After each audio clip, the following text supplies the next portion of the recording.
प्रतिपाद्य। किसी भी कविता का प्रतिपाद्य लिखने के लिए हमें कुछ बातों का ध्यान रखना होता है। प्रतिपाद्य शब्द का अर्थ है किसी कविता की विषय वस्तु को संक्षेप में बताना। प्रतिपाद्य लिखते समय हमें कुछ बातों का ध्यान रखना होता है जो इस प्रकार से है। जैसे हम जब भी कविता का प्रतिपाद्य लिखें उसमें सबसे पहले हमें एक बात यह ध्यान रखनी होती है उस कविता का कवि कौन है और कविता का नाम क्या है। तो हमें सबसे पहले लिखना है कवि और कविता का नाम। उसके बाद दूसरा पॉइंट आता है कविता की विषय वस्तु। विषय वस्तु हमें कहाँ से प्राप्त हो सकती है? पहली चीज तो हम कविता का सारांश पढ़ें।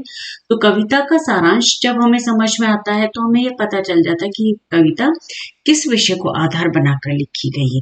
और दूसरा में इस स्थान से जहां भी कवि का कवि परिचय दे रखा है और उस कविता का सारांश दे रखा है वहां से हमें कुछ जानकारी प्राप्त हो जाती है। तो हम इस स्थान से भी इस कविता के लिए प्रतिपाद्य के कुछ शब्दों का कर सकते हैं।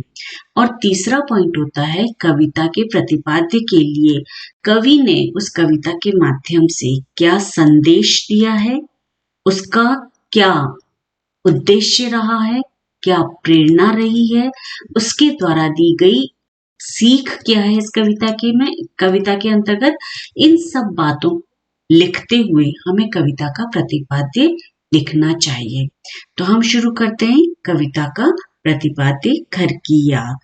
इस कविता में हमें यह पता है कि कविता की विषय वस्तु में कवि भवानी प्रसाद मिश्र जो हैं वे कारावास में हैं और कारावास के दौरान बाहर बारिश होने का जो बारिश होने की जो आवाज सुनाई दे रही है उस आवाज के फलस्वरूप अपने घर की याद आती है, अपने परिवार के लोगों को याद करते हैं और साथ ही साथ उनके मन में जो भी भाव उत्पन्न होते हैं वह श्रावण मास में बरसने वाली उन बादलों के माध्यम से अपने घर वालों तक संदेश पहुंचाना चाहते हैं।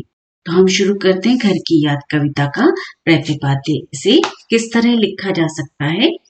घर की याद कविता कवि भवानी प्रसाद मिश्र द्वारा रचित है। इस कविता में कवि ने कारावास में रहते हुए अपनी मन स्थिति को व्यक्त किया है। बारिश का मौसम है और कारावास में रहते हुए उन्हें अपने घर की याद आती है। माता, पिता, भाई, बहन की बातों स्मरण करना और सोचना कि वे मेरे लिए दुखी हो रहे होंगे। माँ का पिता को समझाना, पुत्र पर गर्व करना, पिता का स्फूर्तिदायक होना और गांधी जी के साथ आजादी की लड़ाई में सम्मिलित होने वाले पुत्र को सोने पर सुहागा कहना आदि बातें कवि को याद आती हैं। अपने परिवार को दुखी न देख सकने के कारण कवि सावन को संदेशवाहक बनाकर यह संदेश देते हैं कि तुम उन्हें जाकर मेरे कारावास की दुखी जिंदगी का वर्णन मत करना, बल्कि यह बताना कि मैं यहाँ आराम से खाता पीता हूँ और मौज मस्ती करता हूँ। यह संदेश इसलिए भेजते हैं कि आंखों से आंसू न बरसे। सावन का महीना कितनी भी बारिश कर ले किंतु कवि के परिवार वालों को कोई दुख न हो, कवि की यही कामना है। इतना लिखकर हम इस प्रतिपाद्य यही समाप्त करेंगे। अब अगर हम देखें तो इसकी विषय वस्तु हमें कहाँ से मिली है। पूरी विषय वस्तु में पहले पेज पर जहाँ माता पिता भाई बहन का वर्णन किया गया है उसे हमने संक्षेप में लिया।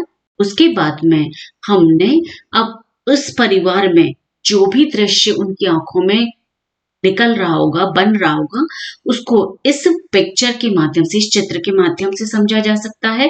तो यहाँ से भी हमारे पास कुछ लाइनें बन जाती हैं जिन्हें हम कवि की इन भावनाओं के द्वारा व्यक्त कर सकते हैं।